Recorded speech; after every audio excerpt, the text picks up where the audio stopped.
आज हम लोग कक्षा 12 का गणित का आंसर सॉल्व करने वाले हैं, जो कि 2021 का है, जो कि दोबारा बोर्ड पेपर हुए थे यूपी बोर्ड अंक सुधार परीक्षा का। ये वीडियो नंबर 2 है। इसके फर्स्ट पार्ट हम करवा चुके हैं, तो वीडियो डिस्क्रिप्शन में मिल जाएगा आपको। चलिए सेकंड क्वेश्चन देखते हैं। दूसरे नंबर का नंबर लिखा है sine of sine inverse A plus cos inverse A का मान ज्ञात करिए। यानी सिंपल इसको सरल करना है, हल करना है। ध्यान से देखो कैसे करेंगे इसको। सबसे पहले तो ये कौन से क्वेश्चन का सवाल है, किस प्रश्नावली का है? यह है इनवर्स ट्रिग्नोमेट्री फंक्शन, यानी त्रिकोणमितीय फलन, जो कि इनवर्स प्रतिलोम त्रिकोणमितीय फलन का क्वेश्चन है। ये 1 नंबर का सवाल आया था। इसमें लिखा है कि sine of sine inverse A plus cos inverse A का मान ज्ञात करो, इसको हल करो, इसका आंसर कितना आएगा। देखो ध्यान से, तो साइन ऑफ जो ब्रैकेट के अंदर लिखा है sign inverse A plus cos inverse ए, एक फार्मूला पढ़े होंगे सब लोग कि sign inverse x plus cos inverse x बराबर होता है π/2। ये बात सिद्ध भी की जाती है। जब प्रतिलोम त्रिकोणमितीय फलन पढ़े होगे तो इसको सिद्ध भी किए होगे कि sign inverse x plus cos inverse x बराबर π/2 होता है। कब होता है? जब एंगल सेम हो। यहाँ पे एक्स है तो वहाँ भी एक्स हो, यहाँ पे थीटा हो तो वहाँ भी थीटा हो, एंगल सेम होना चाहिए। Sine inverse x plus cos inverse x का मान π/2 होता है। इसी प्रकार से tan inverse x plus cot inverse x भी π/2 होता है। इसी प्रकार सेक इनवर्स एक्स और कॉसेक इनवर्स एक्स भी का प्लस भी π/2 होता है। मतलब तो ये 3 फार्मूले होते हैं, उन्हीं में से एक क्वेश्चन दे रखा है।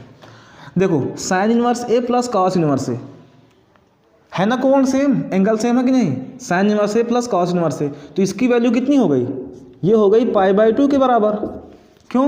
क्योंकि हमको पता है कि sign inverse x plus cos inverse x बराबर π/2 होता है। हल कर लो बस। अब साइन π/2 बन गया। साइन π/2 का मान कितना होता है? 1 होता है। साइन 90 अंश, साइन 90 का मान 1, तो हो गया आंसर। 1 नंबर का सवाल था। यहाँ पे आगे बता दो फार्मूला लिख के, चूँकि sign inverse x plus cos inverse x बराबर π/2 होता है। ये बात ध्यान रखना है। तो बस इसका 1 नंबर का सवाल, तो 1 नंबर मिल जाएगा इतने में। नोट करिए इसको सब लोग।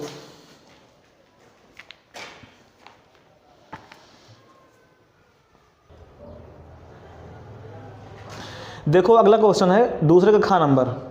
यदि x प्लस वाई बराबर एक आव्यूह दे रखा है 2 - 4 0 6 तथा x माइनस वाई बराबर 4 2 - 6 8, ये आव्यूह है 2 × 2 कोटि का है, तो x कितना रहा होगा, y कितना रहा होगा, यानी x और y की मान पूछा हमसे।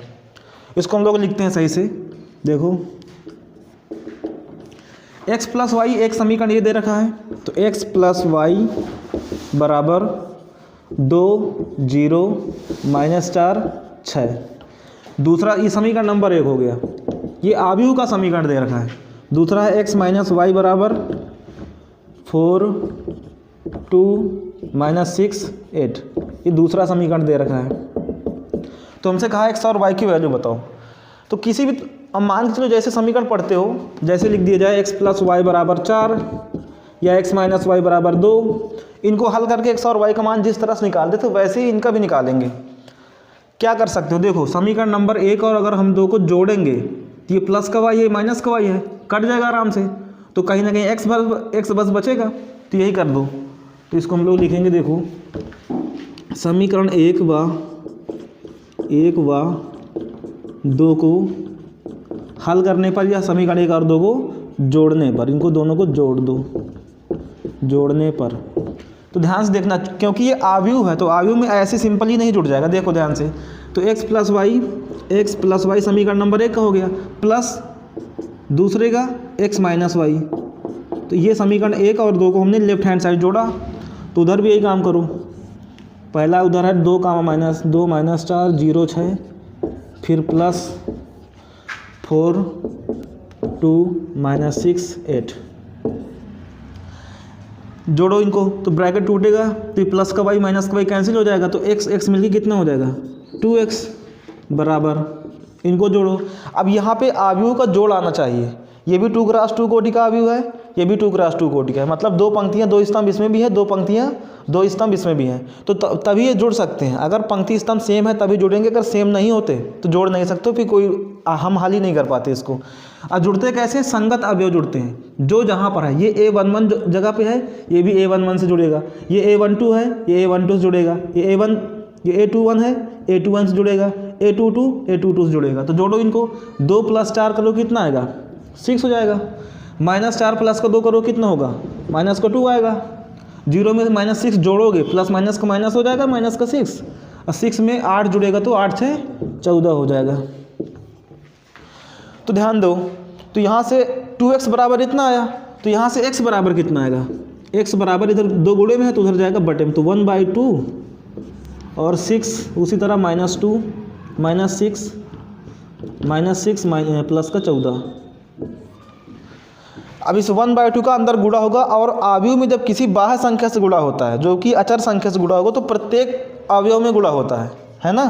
तो गुणा करा दो यहाँ पे, इधर देखो x बराबर कितना आएगा, 1/2 का जब 6 में गुणा होगा कितना होगा, 1/2 का जब 6 में होगा तो 3 आएगा। 1/2 का जब -2 में होगा तो माइनस का 1 आएगा। 1/2 का जब -6 में होगा तो माइनस का 3 आएगा। 1/2 का जब 14 में होगा तो कितना आएगा बताओ, 14 आएगा ना, 7 आएगा, 2 7 14। x का मान निकाल लिया। तो यहाँ पर जो x निकला वो भी एक आव्यूह है, ये भी एक 2x2 कोटि का आव्यूह था। अब इसका x का मान चाहे समीकरण 1 में रख दो चाहे 2 में रख दो, कहीं भी रख दोगे y का मान निकल आएगा। तो रखते हैं समीकरण 1 में ही रख लेते हैं। देखो तो x का मान भाषा लिखोगे पूरा, x का मान समीकरण 1 में रखने पर रखवा दो। x की जगह कितना रखना है, ये रखना है 3 - 1 - 3 7 प्लस y, समीकरण 1 में देखो प्लस y बराबर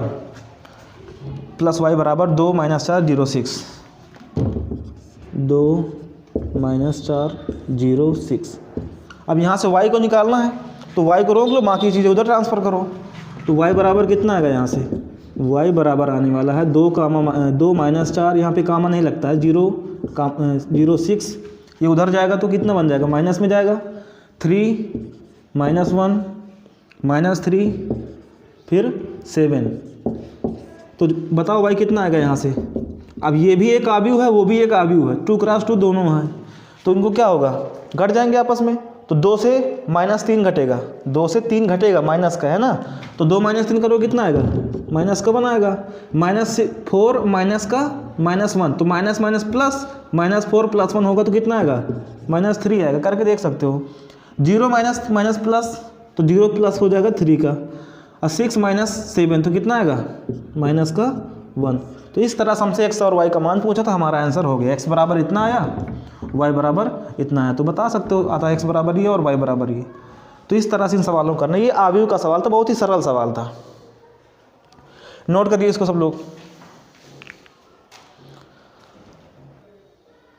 देखो अगला क्वेश्चन है दूसरे का नंबर लिखा, यदि a वेक्टर बराबर 2i cap - 3j cap plus का 5k कैप और b वेक्टर बराबर 5i कैप प्लस का j cap minus k cap, तो a vector plus b vector dot a vector minus b vector को ज्ञात करो। सवाल बिल्कुल सरल है, थोड़ा सा बड़ा क्वेश्चन है, बस हमको निकालना है a vector plus b vector dot a vector minus b vector, और हमको a वेक्टर अलग दे रखा है, b वेक्टर अलग दे रखा है। ये सदिश वाला चैप्टर से है, वेक्टर वाले पार्ट से। तो पहले a vector plus b vector निकालेंगे, फिर a vector minus b vector निकालेंगे, फिर उनका डॉट कराएंगे। तो चलिए हल करते हैं। a vector plus b vector हमको इसकी ज़रूरत पड़ेगी ना, तो इसको निकालेंगे। तो a vector plus b vector बराबर, a वेक्टर कितना है 2i cap minus 3j cap plus 5k cap plus b vector कितना है 5i कैप प्लस का j cap minus k cap. इन दोनों को जोड़िए तो a vector plus b vector यहाँ से आएगा, i कैप जुड़ता है, j कैप जुड़ेगा, और k कैप के साथ जुड़ेगा। तो 2i कैप और प्लस का 5i कैप, चाहो तो ब्रैकेट तोड़ेंगे पहले, देखो अच्छा 2i कैप माइनस का 3j कैप प्लस का 5k cap plus 5i cap plus का j cap minus k cap. तो a vector plus b vector बराबर, जोड़िए इनको, 2i cap plus 5i cap कितना हो जाएगा 7i cap minus 3j cap plus का j कैप कितना बनेगा माइनस का 2k कैप, प्लस का 5k कैप माइनस का k कैप कितना होगा, प्लस का 4k कैप। तो हमने a vector plus b vector निकाल लिया। अब ज़रूरत पड़ेगी a वेक्टर माइनस के b वेक्टर की, एवं ये हमारा a vector plus b vector आया। अब कराओ a vector minus b vector. तो a vector minus b vector में उसी तरह वैल्यू रखो। a की वैल्यू कितनी थी जो भी है, 2y cap minus 3j cap plus का 5k कैप। a वेक्टर हो गया माइनस, ब्रैकेट के अंदर लिखोगे क्योंकि माइनस लगा यहाँ भी, इसलिए हमने ब्रैकेट में लिखा था, minus 5i cap plus j cap minus k cap. तो ब्रैकेट तोड़ेंगे पहली बार में, अगली बार में a वेक्टर माइनस का b वेक्टर बराबर, ब्रैकेट तोड़ो इसका, तो 2y cap minus 3j cap plus का 5k कैप। अब ब्रैकेट के पहले माइनस चिन्ह लगा तो अंदर के सारे चिन्ह चेंज हो जाएंगे। तो ये बन जाएगा माइनस का 5i कैप माइनस का j cap minus minus plus k cap. तो उसी प्रकार से जुड़ घट जाएंगे। तो a वेक्टर माइनस का b वेक्टर बराबर यहाँ से आएगा, यहाँ भी ब्रैकेट लगा दो, 2i कैप माइनस का 5j कैप कितना हो जाएगा, माइनस का 3i cap minus 3j cap minus का j कैप कितना हो जाएगा, माइनस का 4j कैप, दोनों माइनस में है, प्लस का 5k कैप प्लस का 1k कैप कितना हो जाएगा, 6k कैप। तो इस तरह से हमने a vector plus b vector निकाल दिया, a वेक्टर माइनस का b वेक्टर निकाल दिया। अब हमसे कहा कि a vector plus b vector dot a vector minus b vector. तो देखिए इसके आगे इधर, इसलिए a vector plus b vector dot a vector minus का b वेक्टर बराबर, तो बराबर चीज़ को हम इधर नीचे लिख रहे हैं। जो भी a vector plus b vector का मान आया उसको पूरा रखो, कितना है 7i कैप माइनस का 2j कैप प्लस का 4k cap. a vector plus b vector को रख दिया, डॉट इसको रखाओ minus 3i cap minus 4j cap plus का 6k कैप, माइनस का 3i कैप माइनस का 4j कैप प्लस का 6k कैप। तो हमने अलग अलग दोनों की वैल्यू रखा। अब इनका कराना है डॉट प्रोडक्ट। डॉट प्रोडक्ट क्या होता है इसके बारे में जानते होंगे कि i cap dot i cap 1 होता है, j cap dot j cap 1 होता है, k cap dot k cap 1 होता है। बाकियों के साथ मतलब i कैप डॉट j या फिर j डॉट k या फिर k डॉट j या फिर किसी दूसरे के साथ कराओ तो जीरो हो जाएगा। वैसे जानते होगे सब लोग कि a vector dot b vector होता है बराबर mod of a vector mod of b vector cos theta. तो इसके हम लोग डेप्थ में नहीं जाएंगे, यहाँ पे सवाल करना बिल्कुल आसान होता है। यानी जब दो सदिशों का आपस में डॉट कराया जाएगा, क्या कराना हो, डॉट प्रोडक्ट यानी बिंदु गुणनफल कराना हो, तो कुछ नहीं करना है, i वाले का i के साथ, j वाले का j के साथ, k वाले के साथ गुणा कर दो, सिर्फ अंकों का बस। तो देखो 7i का माइनस का 3i के साथ, 7 3 जा 21 माइनस का 21 आया। फिर इसी प्रकार बाकी सब जीरो होगा तो उसको हम लिखेंगे ही नहीं।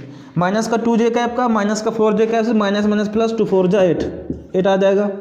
4k कैप का 6k कैप से होगा तो 6 4 6 जा 24 4 6 24। तो इनको जोड़ घटा लो, बाकी का सभी से जीरो हो गया तो उसको लिखने की ज़रूरत भी नहीं है। तो 24 8 कितना होगा 32, तो माइनस का 21 प्लस का 32 कितना आएगा, घट जाएगा ना, ये 2 से गया 1 3 से 2 गया 1 तो 11। तो ये रहा इसका a vector plus b vector dot a vector minus b vector का आंसर कि 11 आएगा। जब भी अदिश गुणनफल होगा मतलब डॉट प्रोडक्ट होगा तो आंसर जो भी आएगा वो कांस्टेंट ही आएगा। तो यही हमारा अभीष्ट उत्तर है। नोट कर लीजिए सब लोग।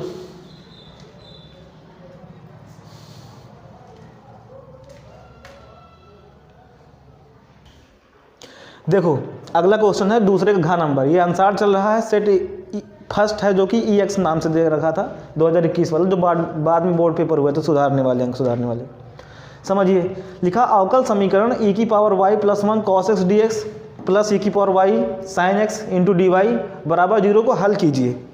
जरा ये बताओ ये किस प्रश्नावली का चैप्टर से सवाल लिया गया है। ये क्वेश्चन है अवकल समीकरण वाला, जो कि समाकलन पढ़ने के बाद पढ़ते हो, शायद 9 पॉइंट समथिंग में है, 9.12 में मिल जाएगा ये सवाल। अब उसमें कई प्रकार के सवाल होते हैं कि इनको कैसे सरल करना है। तो जब भी अवकल समीकरण को हल करेंगे तो हमको समाकलन करना पड़ेगा। अब समाकलन तभी कर पाओगे जब समाकलन बना पाओ। अब देखो ध्यान से, क्या इसमें हम लोग dy dx या x x y टर्म या y y टर्म एक साथ कर सकते हैं? अगर ये कर पाओ तो ये हल हो जाएगा, नहीं कर पाओगे तो इसका मतलब कोई दूसरा मेथड लगेगा। कई मेथड होते हैं उसमें, तो चलिए इसको हम लोग सॉल्व करते हैं। देखिए हम लोग शायद इसमें सेपरेट कर पाए, यानी डिवाइड वाई वाले टर्म और एक्स वाले टर्म एक साथ पहले तो करने का प्रयास करो। देखिए हम लोग क्या करेंगे, ई की power Y plus 1 cos X, पहले सवाल लिख लेते हैं, cos x D X plus E की power Y sine x D Y बराबर 0 दे रखा है। अब क्या करेंगे, डी वाई मतलब डी वाई वाले टर्म साथ में वाई वाले और डी वाई एक तरफ करो, एक्स वाले और डी एक्स वाला टर्म एक तरफ करो। ध्यान से देखो, तो हम क्या करेंगे, प्लस को उधर बराबर 0 को उधर भेजेंगे पहली बार में। तो ई की power Y plus 1 cos x D x बराबर माइनस का ई की power Y sine x D y, उधर गया, उधर 0 था तो ये प्लस का था, उधर गया माइनस में पहुंचा। अब ये क्या कर सकते हो क्या कि डी वाई एक तरफ, डी एक्स एक तरफ, डी एक्स और एक्स वाले टर्म और उधर डी वाई वाले टर्म कर सकते हैं। देखो ध्यान से, ये जो कॉस एक्स लिखा है, कॉस एक्स को रोक लिया हमने, डी एक्स को रोक लिया, इस साइन एक्स को इधर ले आओ बटे में, तो बन जाएगा साइन एक्स बटे में आया बराबर माइनस चिन्ह रहने दो, ई की पावर वाई डी वाई उधर है ही है, ये जो ई की पावर वाई प्लस 1 ये ब्रैकेट में ही तो है गुणे में, तो उधर चला गया तो बन गया ई की पावर वाई प्लस 1 बटे में। बताओ इतनी बात समझ में आती है क्या? अब ध्यान से देखो, कॉस एक्स बटे साइन एक्स कितना होता है, ये बन गया कॉट एक्स डी एक्स बराबर माइनस, तो माइनस है ई की पावर वाई अपान ई की पावर वाई प्लस 1। इसका कुछ कर सकते हो क्या? इसका कुछ नहीं किया जा सकता, इसको रहने दो ऐसे ही, ई की पावर वाई अपान ई की power Y plus 1 d y. अब हम लोग आसानी से इसका समाकलन कर सकते हैं दोनों पक्षों को। ध्यान से देखो, दोनों पक्षों का समाकलन करने पर, दोनों पक्षों का समाकलन करने पर, देखो ध्यान दो, तो समाकलन करना है, इधर वाला x के पदों में है तो x के सापेक्ष हो जाएगा, उधर y के पद में है तो y के सापेक्ष हो जाएगा। तो समाकलन ऑफ कॉट x dx बराबर माइनस इनको बाहर रख लेते हैं, माइनस इनको बाहर रख लिया, e की पावर y अपान e की पावर y प्लस 1 dy। इसको देखते हैं, लिखा है अवकल समीकरण e की power y plus 1 cos x dx plus e की power y sine x dy बराबर 0 को हल कीजिए।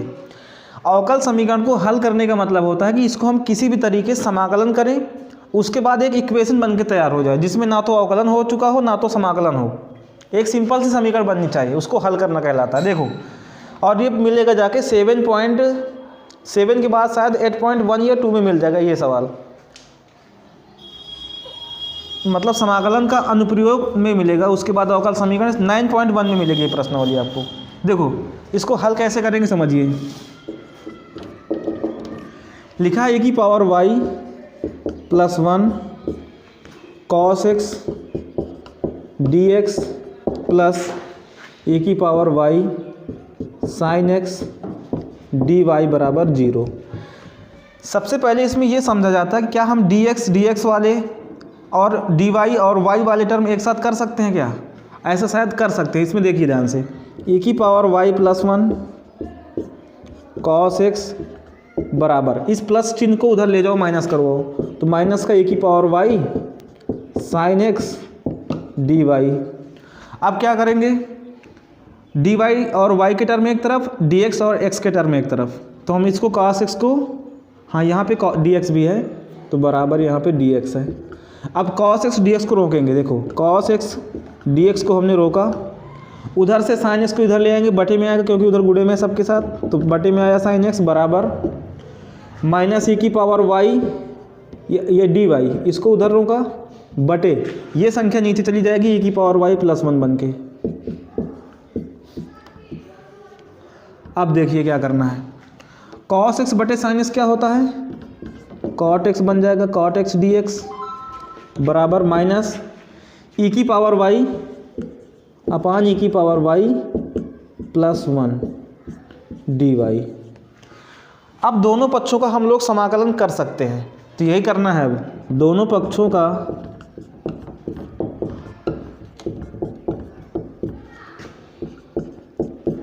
समाकलन करने पर, दोनों पक्षों का समाकलन करने पर कराइए समाकलन। तो समाकलन के चिन्ह बनाएंगे, cot x dx बराबर माइनस को बाहर रखो, e की पावर y अपान e की पावर y प्लस 1 dy।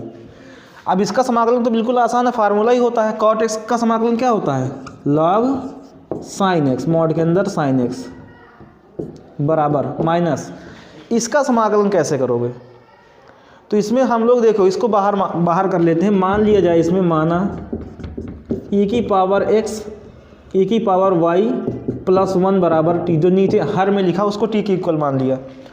दोनों पक्षों को डिफरेंशिएशन कराओ, तो e की पावर y प्लस 1 का डिफरेंशिएशन 0 dy बराबर t का t के सापेक्ष 1 dt। ऐसे करते हो ना जब समाकलन करे होगे। तो e की पावर y dy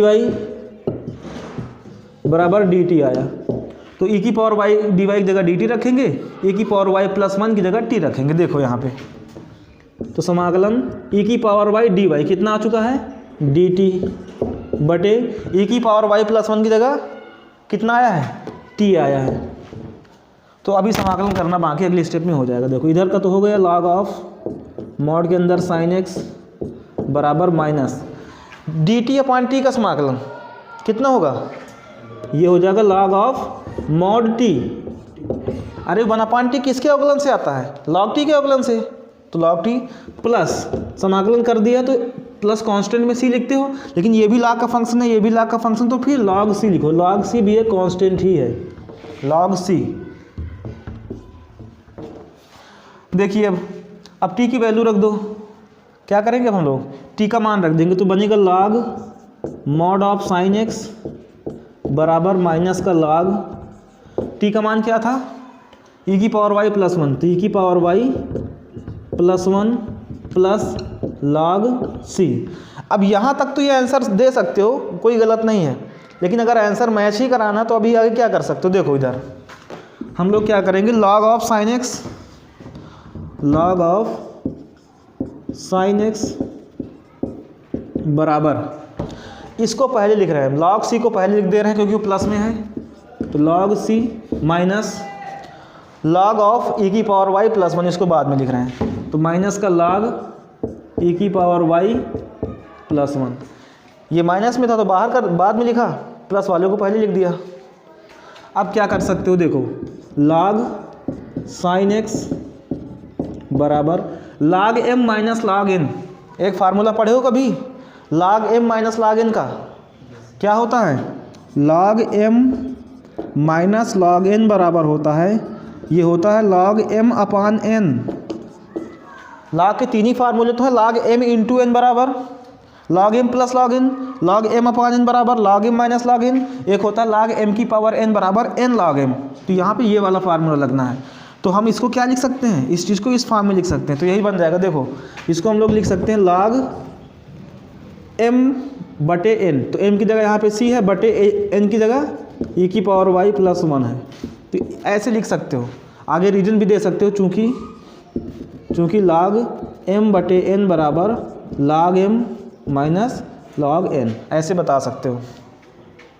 दोनों पक्षों का एंटी log लेने पर, या ये समझो कि log से log कट गया है ना, या इसको कहा जाता है कि दोनों पक्षों का प्रति लग गुणा करने पर या एंटी लॉग करने पर, तो log से log कट गया, तो इधर क्या बचा, sin x बचा मॉड का sin x बाहर आएगा तो प्लस में ही sin x बन जाएगा, बराबर c अपान e की पावर y प्लस 1। अब इधर ये बटे में संख्या इधर गुणे में ले आओ, तो बन जाएगा e की पावर y प्लस 1 गुणे sin x बराबर क्या बचा उधर c। यही हमारा उत्तर है। तो इस तरह से ये सवाल करना था, ये समाकलन से संबंधित प्रश्नावली, जो अगली प्रश्नावली अवकल समीकरण वहाँ से लिया गया था। नोट कर लीजिए इसको।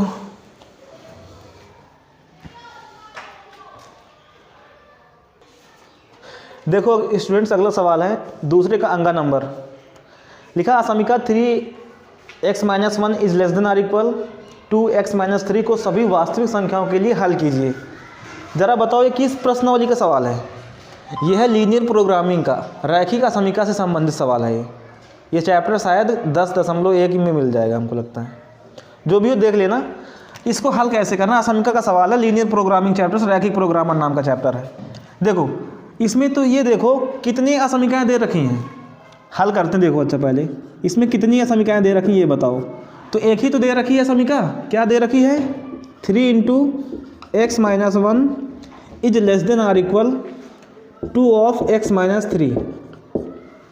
अगर ये सवाल कक्षा 11 के हिसाब से देखोगे तो बिना चित्र के कर सकते हो, लेकिन यहाँ पे हमको रैखिक प्रोग्रामन के तरीके हल करके दिखाना है। इसका डायग्राम भी बनाना पड़ेगा। देखो इसमें क्या करोगे, 3 का अंदर गुणा कराओ तो 3x माइनस का 3 1 जा 3 is less than or equal 2 का अंदर गुणा कराओ 2x माइनस का 2 3 जा 6। अब x वाले टर्म एक तरफ, बिना x वाले टर्म एक तरफ, और ये लेस देन आर इक्वल का चिन्ह बना है। तो इससे तभी सिर्फ कोई फ़र्क नहीं पड़ेगा, फ़र्क पड़ता है जब -1 से गुणा करते हैं तब फ़र्क पड़ेगा, यहाँ पे कोई फ़र्क नहीं पड़ेगा। देखो x वाले इधर ले आओ तो 3x माइनस का 2x is less than or equal, माइनस का 6 उधर से, ये माइनस का 3 उधर गया, प्लस का 3 बना, तो 3x से 2x घटा कितना बचा x is less than or equal, -6 से +3 जुड़ेगा तो कितना बचेगा -3। तो हमारा हल हो चुका कि x का मान या तो 3 होगा इज इक्वल, या तो 3 के इक्वल -3 के इक्वल है, या फिर 3 से कम है। तो यही हमारे समीकरण का हल हो गया, लेकिन इसको डायग्राम से दिखाना है। तो सिंपल से यहाँ पे क्या दिखाओगे, -3 से कम या फिर 3 के बराबर। तो इसको हम लोग लिखेंगे ऐसे, तो अतः x बिलोंग्स टू -3 के इक्वल भी हो सकता है इसका मान, अब -3 से कम, अब -3 से कम कहाँ तक, इनफाइनाइट तक। तो ओपन इंटरवल -∞ टू -3, -3 शामिल है, क्यों? क्योंकि -3 भी इक्वल है, -3 के इक्वल या फिर -3 से कम। तो जो इक्वल है मतलब जो शामिल है उसकी तरफ क्लोज इंटरवल, और हमेशा ये जो इनफाइनाइट होता है इसकी तरफ हमेशा ओपन इंटरवल लगता है। तो यहाँ पे ये इसका आंसर हुआ। इसका डायग्राम में कैसे दिखाओगे, देखो इसका डायग्राम बनाना आना चाहिए, और कल जो पढ़े होगे उसमें रैखिक प्रोग्रामर चैप्टर में वहाँ पे सिखाया जाता है। y की धनात्मक दिशा, y की ऋणात्मक दिशा, x की ऋणात्मक दिशा, x की धनात्मक दिशा। तो इन्होंने कहा x इज लेस देन -3 या फिर इक्वल -3, तो -3 किधर होगा, 1 2 3, ये 3 है। इसका मान x का मान -3 के बराबर या -3 से छोटा, और x बराबर समथिंग। अगर हम लोग इसको इक्वेशन ग्रुप में कन्वर्ट करना चाहें तो x is less than or equal -3 लिखा है, तो इसको लिखोगे x बराबर 3। और x बराबर 3 कौन सी रेखा होती है, जो कि y के समांतर होगी। y बराबर समथिंग x के समांतर रेखा, x बराबर समथिंग y के समांतर रेखा। तो y के समांतर रेखा खींचो जो -3 दूरी से जाए, ध्यान से देखो। तो y के समांतर 1 2 3, तो यही तो है -1 -2 -3। तो यहाँ पर से रेखा जाएगी y के समांतर, जो कि ये रेखा है। इस रेखा को हमने खींचा। अब इसका हल बताना है, ये -3 था। अब इसमें क्या बोला, x का मान -3 से छोटा, तो -3 से छोटा कौन सा एरिया, उधर वाला कि इधर वाला? -3 से छोटा भाग किधर की ओर होगा, इधर की ओर ही तो होगा, -3 -4 -5 -6। तो कहने का मतलब इधर वाले भाग को हम लोग शेडेड करेंगे, शेडेड माने छायांकित करेंगे, छायांकित करोगे इस भाग को। तो ये इसका हल हो गया, ये इसका हल कहलाएगा। जो उधर की ओर का क्षेत्र है वो इसका हल नहीं होगा, इसका हल इधर होगा, छायांकित भाग जिधर है उधर इधर की ओर इसका हल होगा। तो यही इसका आंसर दिखाना है, बस हो गया इसका आंसर। ऐसे ही करोगे, यहाँ पे नहीं लिखोगे इसको, मतलब x का मान -3 से छोटे या बराबर, ये तो हमने लिखित रूप में दिखाया, इंटरवल की फॉर्म में दिखा दिया। फिर चित्र कैसे बनाओगे, इसका चित्र ऐसे बनाओगे। ये क्या है, ये है x बराबर 3 -3 की रेखा, इसके इधर की ओर, इधर वाला क्षेत्र इसके इक्वल होगा। यही इसका अभीष्ट हल है। तो नोट कर लो इसको। तो इस तरह से हमने आज दूसरे नंबर के सारे सवालों को हल किया। अगर ये क्वेश्चन समझ में आते हैं, किसी क्वेश्चन में डाउट है तो कमेंट बॉक्स में बताइए, उसको फिर से बताया जाएगा। Thanks for watching, thank you.